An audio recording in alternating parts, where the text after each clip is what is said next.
Recibimos al ilustrador uruguayo Alejandro Colucci. Él vive en Inglaterra y se especializa en el género terror y ha realizado desde la portada de una edición especial de Dr. Jekyll y Mr. Hyde a sagas como Assassin's Creed y The Witcher. Bienvenido, un placer tenerte de vuelta. Muchas gracias, muchas gracias. A veces uno puede llegar a pensar que el género de terror no es el mismo, o no tiene el mismo efecto que tenía el terror para nosotros cuando éramos chicos, ¿no? Donde realmente lo que uno veía lo tocaba realmente. Después el género se puso extremo en muchas sagas, de muchas películas, y ahora, esta es una opinión mía, ¿no? Sería como, en general estoy hablando, tanto en el cine como en la literatura, como en la ilustración, como es tu caso, pasaría a ser parte de un tema meramente estético. Y no lo estoy minimizando con esto, sino que hay una estética también. El terror exige una cierta estética. Es probable. Yo, en el caso mío concreto, la estética cuenta un montón, porque yo casi a los 60 años, y ahí voy un poco a lo que decís de nuestra generación, sí que toda la parte más cruda y más gore, no la viví demasiado, apareció un poco después y nunca me enganché tanto con eso. Entonces, a la hora de producir imágenes de horror, que es una de las temáticas que hago básicamente dentro de la fantasía, mi favorita quizás, yo siempre intento que tenga una parte estética, llamémosle agradable o linda dentro del género, que claro, tampoco es que se pueda suavizar demasiado, pero sí que me gusta que sea como lo más bonito posible dentro de la brutalidad del género, digamos, ¿no? Uno se pregunta, viendo tu trabajo, y tenemos mucho para hablar de él, porque no solamente es horror, hay de todo aquí. Tengo en mis manos un libro, este, Arquetipos del horror, con el arte de Alejandro Colucci, bueno, un libro de lujo, de ilustraciones de Alejandro. Y uno se pregunta qué componente, y cuando te voy a hacer la pregunta te estoy hablando del género también, qué componente de romanticismo hay en el horror. Supongo que mucho, según qué tipo de horror, ¿no? Romanticismo en novelas góticas, por ejemplo. Básicamente mi acercamiento al horror es, bueno, como ya se imaginan, yo como ilustrador, pero no, es bueno aclararlo, es en la parte literaria. O sea, yo me dedico a esto hace unos cuantos años y siempre ha sido para libros, ¿no? La parte literaria es de libros, ¿no? No de cómics o de otro tipo de publicaciones. Entonces, en libros, sí que concretamente la novela gótica, por ejemplo, tiene un componente romántico fuertísimo, ¿no? La novela gótica que podríamos mencionar a los tres grandes de la novela gótica, que es Dr. Jekyll y Mr. Hyde, que lo dijiste hace un momento, Frankenstein y Drácula, ¿no? Esos son los tres pilares. Y sí, claro, tiene una parte romántica inmensa, ¿no? Me aclarás que tú dibujas portadas, ¿verdad? Básicamente sí. ¿En algún momento dibujaste cómics?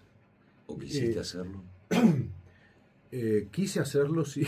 La verdad es que quise mucho porque me encanta y soy un fan total de los cómics. Es con lo que arranca un dibujante, como cuando es chico, te estoy diciendo, Es probable que, claro, porque antes de la literatura lo que primero que te llega impreso son cómics, probablemente, ¿no? En mi caso sí que fue así, sin duda alguna.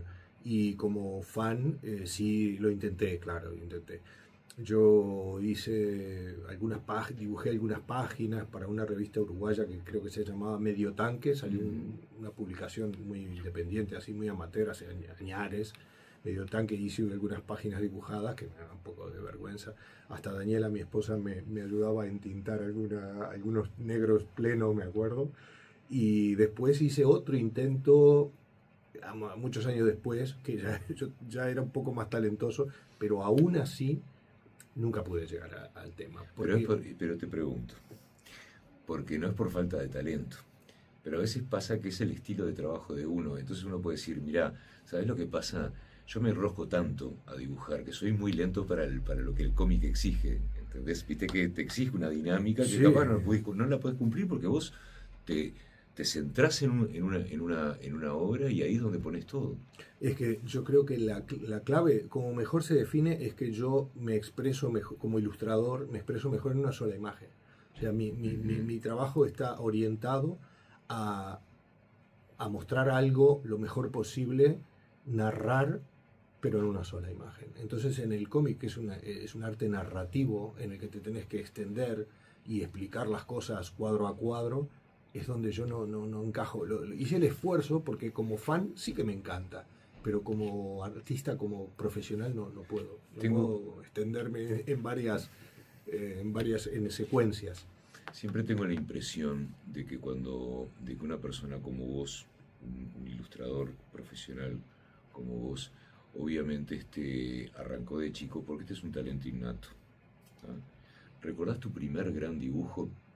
Ojo, tu primer gran dibujo que tú hayas sentido que fue tu primer gran dibujo y podés haber tenido 8 años. Te estoy hablando de ese dibujo que cuando vos lo terminaste y que además uno se transforma en la galería móvil de ese dibujo y se lo muestra a los amigos, ¿no? Y los amigos ponderan eso y, Sí. por un rato sos importante. Por un lado, mira, tengo dos anécdotas, Chip, le voy a intentar resumir con relación a eso.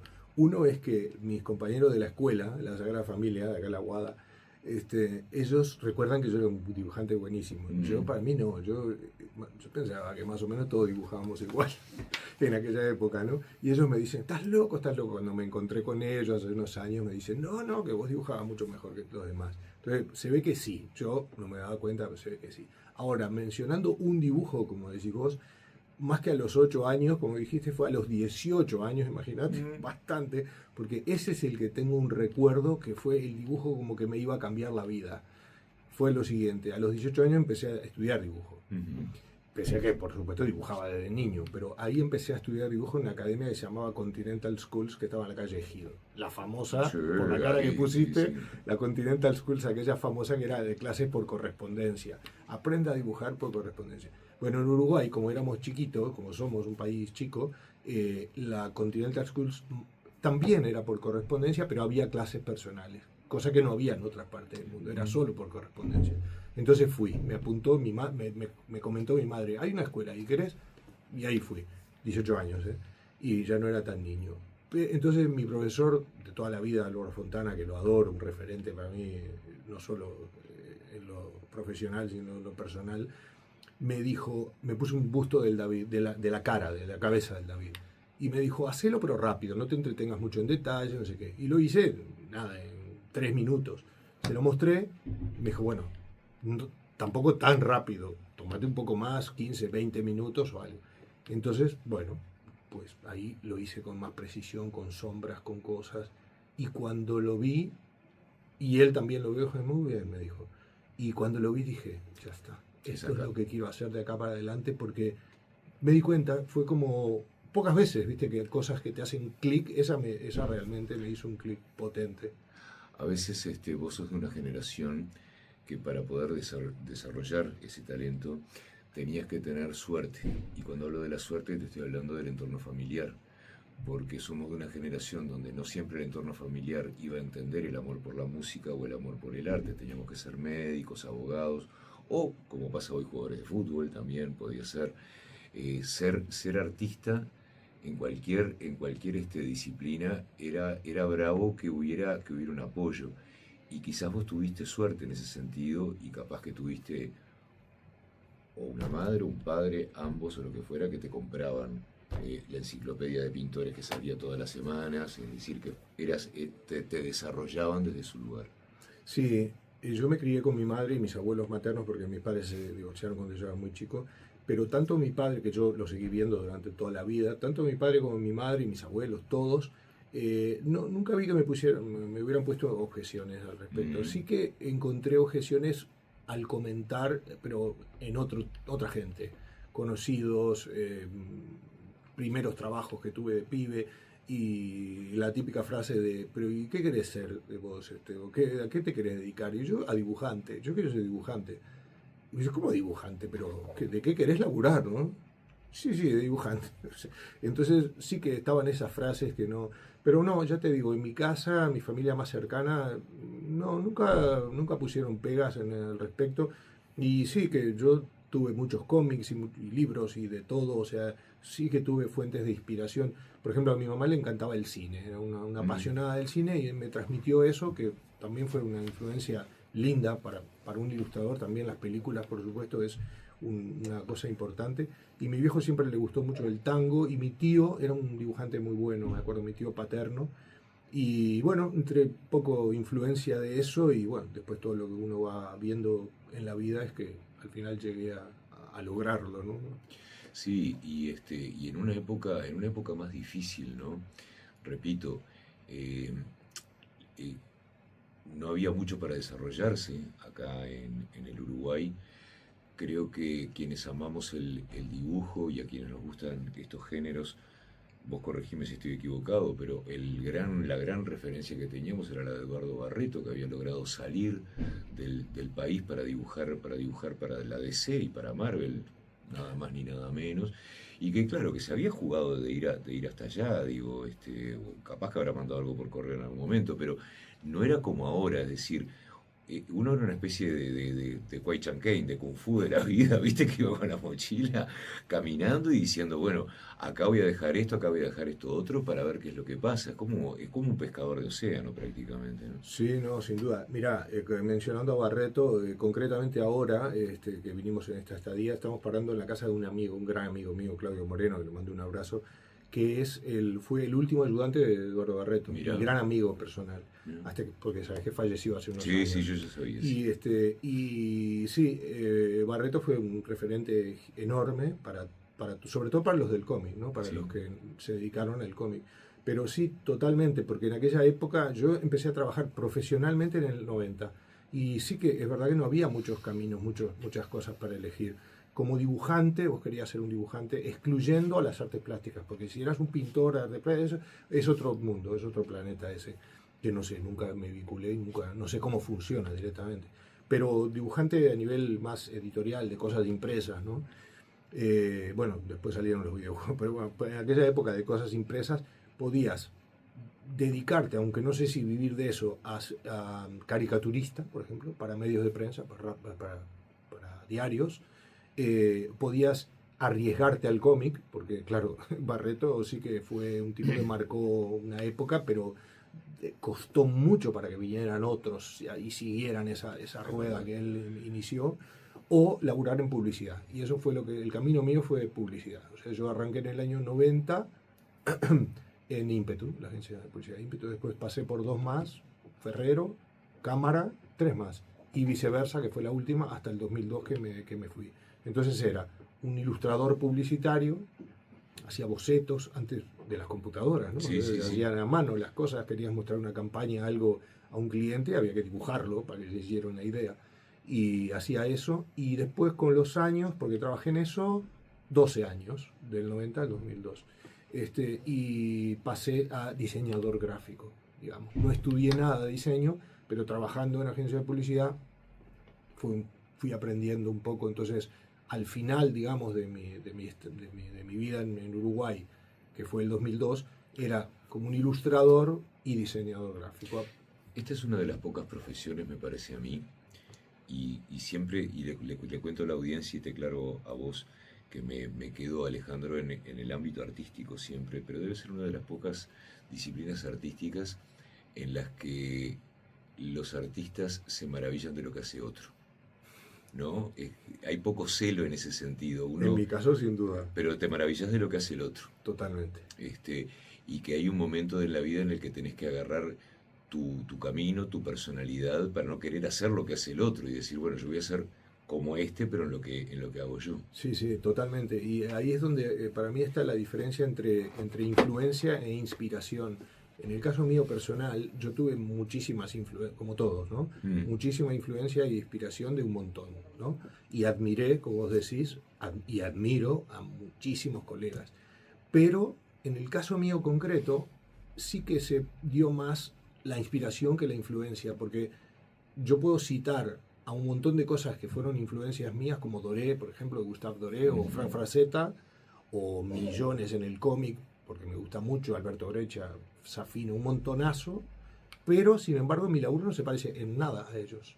O sea que pesó más la inspiración que la influencia. O sea, no me influyeron en el estilo, porque sí que mamé de todo eso, me fasciné con todo eso, pero por alguna cosa rara de mi personalidad, o no sé, a veces pasa y a veces no, porque muchas veces te pasa que sos similar a algún artista. Sí.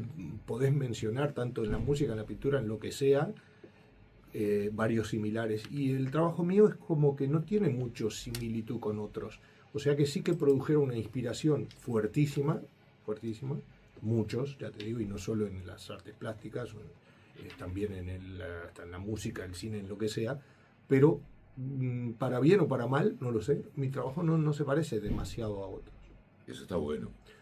Eso Sí, está, por un lado, sí. sí, no, y además, y lo que pasa es que, claro, como que uno pierde la referencia, tiene que autorreferenciarse también y aprender a conocerse a uno mismo. A veces un dibujo, cuando hablo de un dibujo, una ilustración, puede llegar a ser también una especie como de jungla en la que se mete el explorador, de la que no puede llegar a salir, y cuando termina, lo que hizo es, no sé si es una porquería, pero uno mismo, y está terminado, y uno mismo no está para nada conforme, y empezar de vuelta sobre el mismo concepto es horrible, sobre todo cuando uno parece que terminó. Sí, a mí me pasa a mí me pasa una cosa que supongo que a los demás también, que yo cuando hago un trabajo dibujado o ilustrado con computadora, lo que sea, una obra, me tiene que gustar mucho a mí. Si no, por más que le guste a un cliente, me cuesta horrible como entregárselo.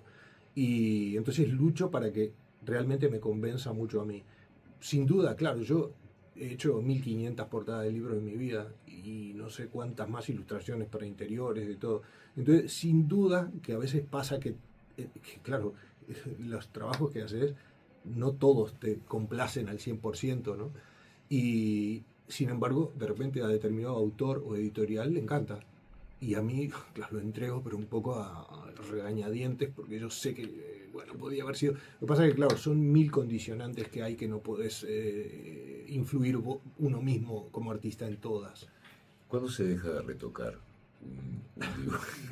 No se deja Porque, nunca, porque, o sea, pero viene alguien, esto lo entrecomillo, y te saca el lienzo, después vamos a hablar de tecnología, te saca el lienzo de la mano y dice, Alejandro, esto está terminado, ya está, porque viste sí, que uno sí. lo mira de cerca, de lejos, y siempre hay un toquecito. Yo creo que lo que marca eso es la experiencia.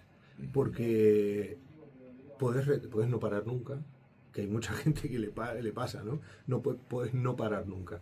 Pero la experiencia y el profesionalismo hace que, claro, si vos te dedicas a esto, es un medio de vida, tenés unos deadlines ahí que cumplir. Entonces, con el deadline delante, que sabes que es mañana o pasado mañana o cuando sea, ya sabes que hay un punto que vas a tener que dejar. Entonces, más vale que lo soluciones de tal manera de que te vas acercando a ese punto y está el trabajo acabado en las mejores condiciones posibles. Lo cual no quiere decir que después ves el trabajo al tiempo, al mes, al año o a cuando sea, y te da ganas de meter la mano ahí, retocar Sí. un poco y hacerlo, mejorarlo, lo que sea. Lo he hecho también eso, ¿eh? Por ejemplo, ese libro que tenés en la mano, que es una selección de mi trabajo en el área del horror, a la hora de entregarle las ilustraciones al editor, claro, retoqué algunas porque había cositas ahí que yo quería. O sea que sí es delicado el tema de cuándo terminas de retocar. Voy a tratar de expresarme lo mejor que pueda. Le cuento, quiero contar a la audiencia que tengo este libro en mis manos, que tiene en su tapa lo que uno podría llegar a describir como un ángel caído. Exacto. Porque, bueno, si bien los rasgos del personaje son como de una especie como de murciélago, si se quiere, tiene su rostro deformado, lo que queda del ala, del ala que se ve, es el ala claramente de un ave, entonces ahí uno puede llegar a hacer esto.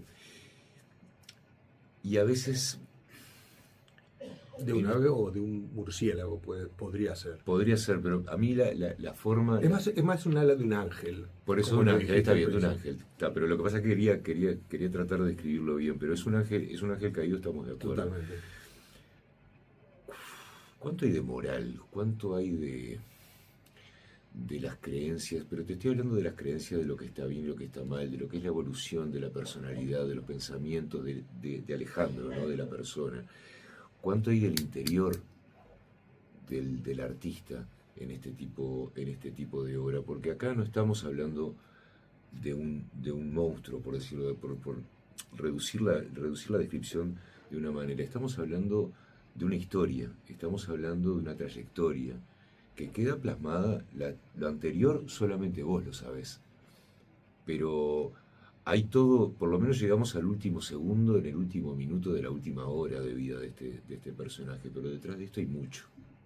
Sí, bueno, depende, claro, porque como yo te decía antes, yo trabajo para muchas editoriales y escritores independientes también, con lo cual eh, toda esa información y toda esa creación de quién es el personaje y cuál es la historia es de parte de ellos, Obvio. no mía. Entonces yo la mayoría de las veces me limito como a interpretar, ¿no? Interpretar con mi visión estética lo que otros crearon. Por ejemplo, esa misma, por eso mismo la incluí en la portada, esa misma es inédita, entonces sí que esa tiene como un poco más de historia para mí y un poco más de impronta personal. Pero como te digo, me debato un poco entre las dos cosas, porque lo que hago más son trabajos para otros, entonces yo represento ideas de otros, lo cual me diferencia mucho de una cosa que hablábamos antes, que era de las artes plásticas, que ahí sí es el 100% un artista plástico, el 100% viene de dentro de ese artista, ¿no? En mi caso, sí, bueno, la minoría tienen mi impronta personal y exactamente mi descripción estética de lo que quiero, ¿no? ¿Cuántos sentidos trabajan en una obra? Y trabajan todos y las 24 horas, porque realmente no paramos nunca. Yo a veces cuento que Daniela y yo trabajamos, porque mi esposa y yo, Daniela y yo trabajamos no Habíamos solo... quedado que no íbamos a nombrar a Daniela. Al menos la nombraré, en el sentido de no solo como pareja, sino que además somos socios hace años y trabajamos juntos. Entonces, Daniela y yo siempre cuento que podemos estar un lunes a las 10 de la mañana, 11, que está todo el mundo laburando, nosotros estamos sentados frente al río tomándonos un café, pero a veces un domingo a las 10 de la noche estamos trabajando. Entonces, sí que el trabajo freelance, por un lado, y artístico, por otro, que uno lo lleva adentro, es una impronta que no descansa nunca. Los sentidos están activados todo el tiempo, ¿no? Incluso hasta una cosa que hablábamos fuera de micrófono contigo hace un rato, que hasta ves el mundo de otra manera, con otros ojos, ¿no? Es verdad. Observas las cosas como quizás otros no lo hacen. Alejandro, ¿cómo fue el pasaje de lo físico a lo digital? Generalmente cuando pensamos en el dibujo, cuando por lo menos los más veteranos seguimos pensando en mezcla de técnicas, ¿no? Va a depender también del momento febril que uno esté viviendo a la hora de dibujar. Y sin embargo, nos contabas a Alejo y a mí que tu trabajo es digital. Sí, yo en realidad manejo muchas técnicas porque adapto un poco la técnica a al medio que va a ser publicado, ¿no? Mi trabajo es para ser publicado. Entonces, yo he pintado acuarela, óleo, dibujo a lápiz, hago arte digital, hago un poco de todo y elijo, digamos, en qué momento hacerlo, ¿no? Pero sí que el grueso de mi trabajo actual es digital completamente. Y eso se dio cuando me mudé a Barcelona en el 2002, que yo no había hecho absolutamente ninguna ilustración en formato en técnica digital. Y recuerdo que las primeras entrevistas en editoriales, yo iba con mi carpeta bajo el brazo, carpeta de toda la vida, con los óleos, los dibujos, todo bajo el brazo.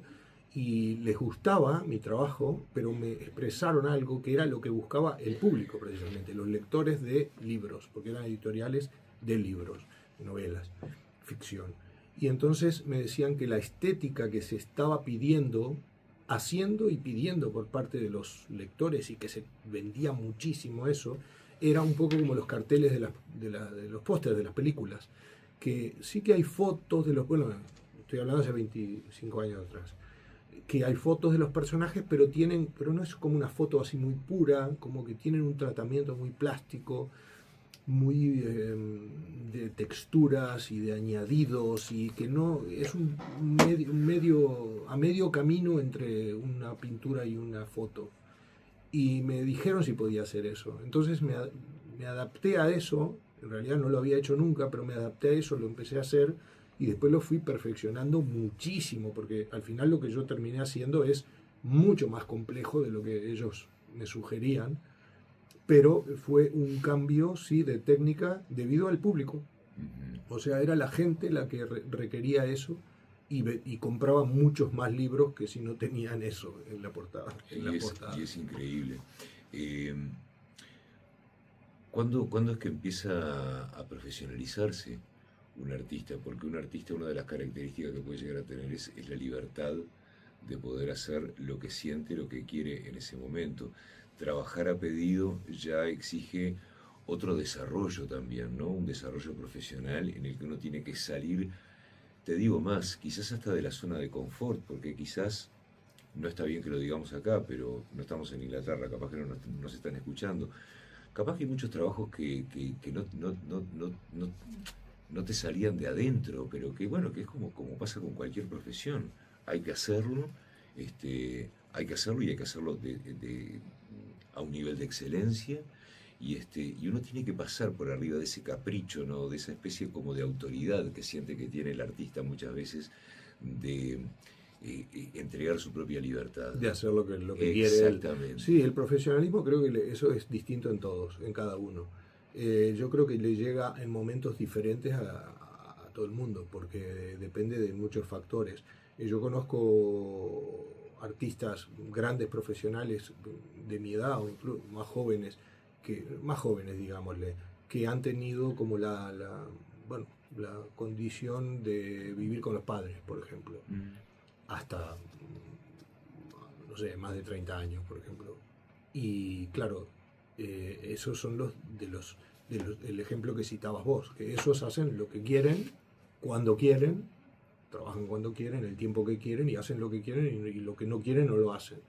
El caso mío, de llegar Daniela y yo a Barcelona en 2002 con 2 hijos chiquitos, radicalmente diferente, ¿no? Tienes que empezar a trabajar rápidamente para sustentar a la familia, y eso hace que te profesionalices sí o sí, muy rápidamente. Yo era profesional ya, pero en otro tipo de campo, y me tuve que adaptar a algo que era lo que en definitiva me gustaba más, pero que en Uruguay recién lo había empezado a hacer, porque yo había empezado a trabajar aún viviendo en Uruguay en 2001 o 2, por ahí. Había empezado a trabajar para 2 editoriales de Estados Unidos de ilustraciones, una, y de cartas para un juego de rol, Vampiro la Mascarada se llama, para otra editorial. O sea que ya venía con un poquito ahí de experiencia, más lo de publicidad, que era, bueno, diferente, pero al menos había aprendido técnicamente algo. Y entonces me tuve que profesionalizar, digámosle, entre comillas, muy rápido, porque tenía otras prioridades, ¿no? ¿En qué estás ahora? Ahora, en el trabajo de siempre, haciendo tapa de libros. Eso hago constantemente. Nosotros, Daniela y yo, siempre tenemos acordado con clientes por 3 o 4 meses en anticipación, más o menos una por semana, una portada por semana, o ilustraciones interiores. Y hasta octubre ahora tenemos ya todo copado. Como trabajo, como cosa personal y proyecto personal, lo que tengo es una idea muy buena, que tenemos una idea, Daniela y yo, que es para lanzarla por medio de crowdfunding, que es editar nosotros mismos libros de literatura gótica, que lo hablamos un poco antes, porque precisamente yo trabajé en Dr. Jekyll y Mr. Hyde, que vos lo mencionaste, sí, lo mencionamos, sí, creo, lo antes. mencionamos aquí. Después hice, hace un año, Frankenstein, el clásico de Mary Shelley. Lo hice ilustrado, una versión de lujo, y ahora estoy de a poco, porque no tengo mucho tiempo, haciendo Drácula. Entonces la idea que tenemos Daniela y yo es de editar esos 3 libros nosotros mismos por medio de crowdfunding, y hacerlos ilustrados, y hacer como ediciones definitivas, o sea, ediciones ilustradas con mi técnica, y sobre todo con mi punto de vista a la hora de ilustrar, porque cuando yo ilustro obras así muy, muy, muy conocidas, lo que hago es respetar lo máximo posible, el 100%, la visión del autor, cómo describió el autor las escenas, los personajes y la historia.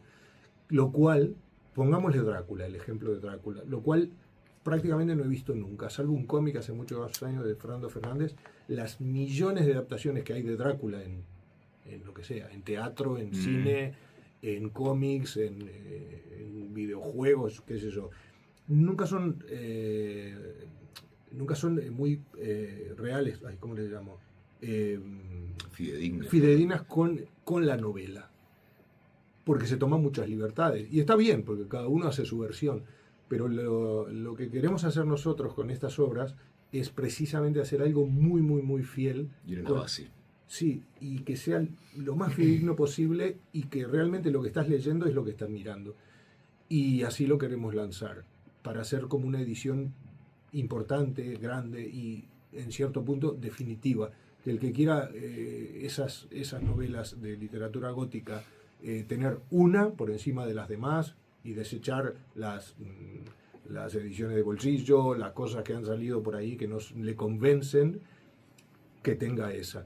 Porque, como te decía antes, es mi manera de trabajar un poco, o sea, tanto profesional como fan. O sea, yo como fan quisiera tener eso en mis manos. Bueno, eso es una ventaja que tiene tu profesión también, ¿no? La pasión. Ah, totalmente. Eso es un ventajón. Totalmente. Hablando así. En mi caso, esto es totalmente. Yo soy un apasionado de mi trabajo, sí, exacto. Te hago una pregunta. Tenemos un poco de tiempo todavía. Me salgo un poquito de tu trabajo, pero bueno, hablabas de los cómics, hablabas de con qué te criaste. Somos de una época también que cuando creo que a no ser por el Superman de Christopher Reeve, todo lo demás que se llevó al cine fue una gran decepción para quienes leíamos cómics. Quizás el gran público en general disfrutaba de estas películas, pero no todos los que conocíamos historias o los que teníamos una estética determinada, por lo menos en nuestra cabeza, en nuestra esperanza a la hora de ir a ver una película, nos íbamos entretenidos, pero de repente no muy contentos con lo que habíamos visto. ¿Qué piensas del cine del género de los últimos tiempos? ¿De superhéroes? Sí. No he visto nada. ¿En serio? Yo de la Marvel, bueno, sí, Marvel y DC.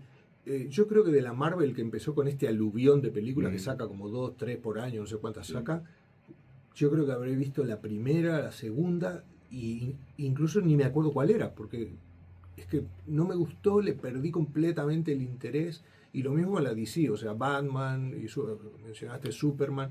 Superman yo creo que no lo vi nunca, no sé, y Batman creo que llegué a ver alguna por ahí y no me convenció y ya me aburrió, me cansó, me decepcionó y realmente miro otras cosas, ¿no? ¿Y los otros géneros que vos sí ilustrás y que has acompañado con tus ilustraciones? Y bueno, hay géneros, por ejemplo, dentro de la fantasía, la ciencia ficción, un poco menos ciencia ficción y terror.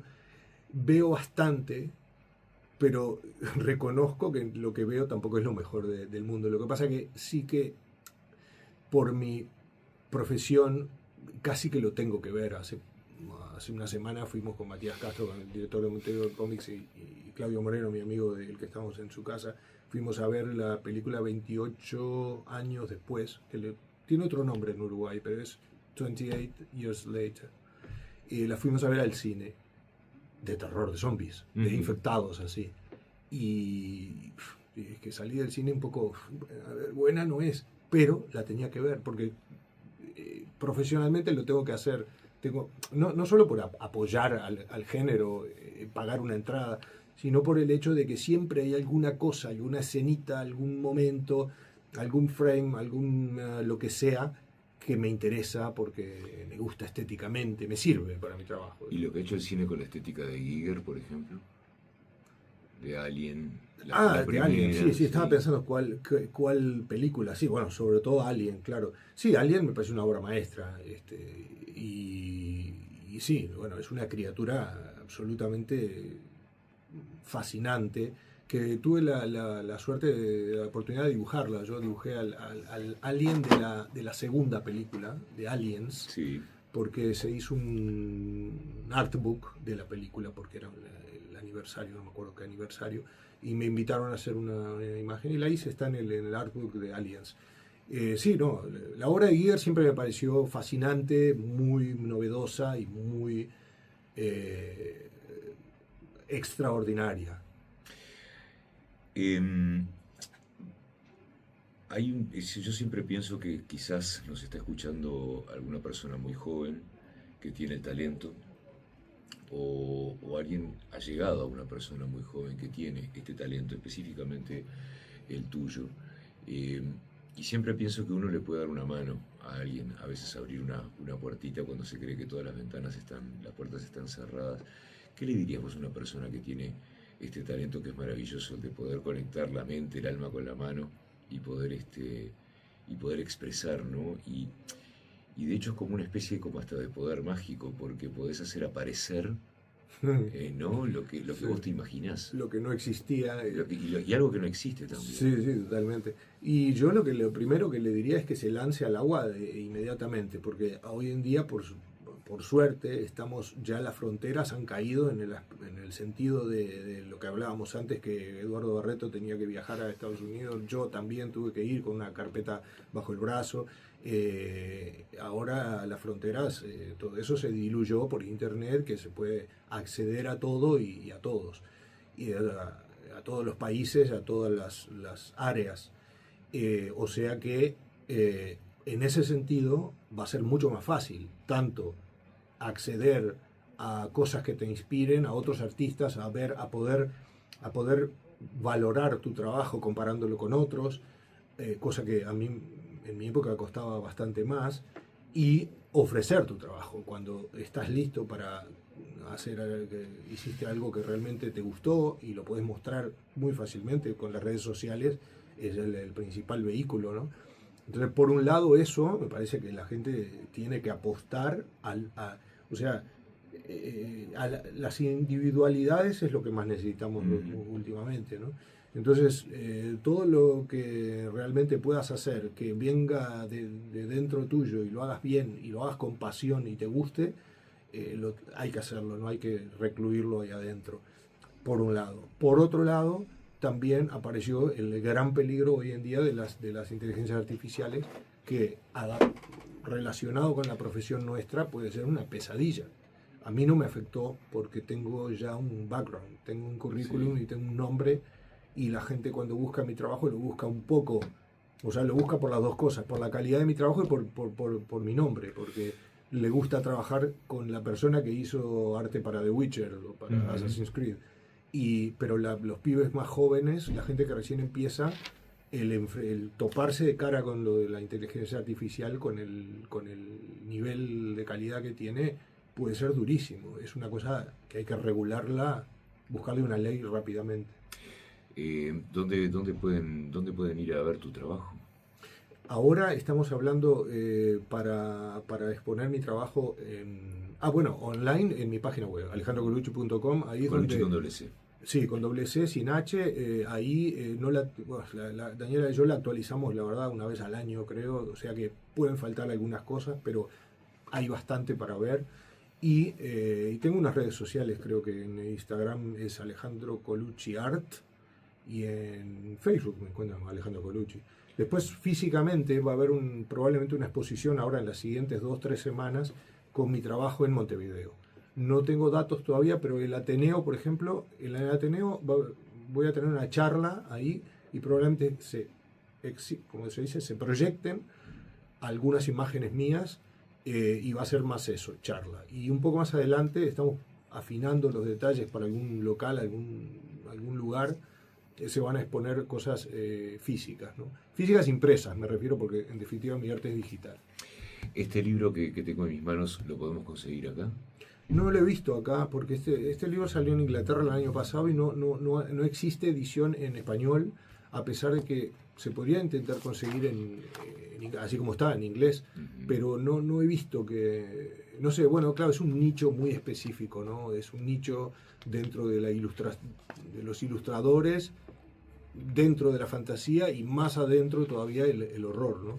Entonces no sé si acá Estoy un poco desconectado con las librerías especializadas. Quizás Ujú. las especializadas en cómic y este tipo de cosas podría ser. Alejandro Colucci, artista, ilustrador uruguayo, nos visitó aquí en Viva la Tarde. Un placer conversar contigo nuevamente. Encantado, gracias por la invitación.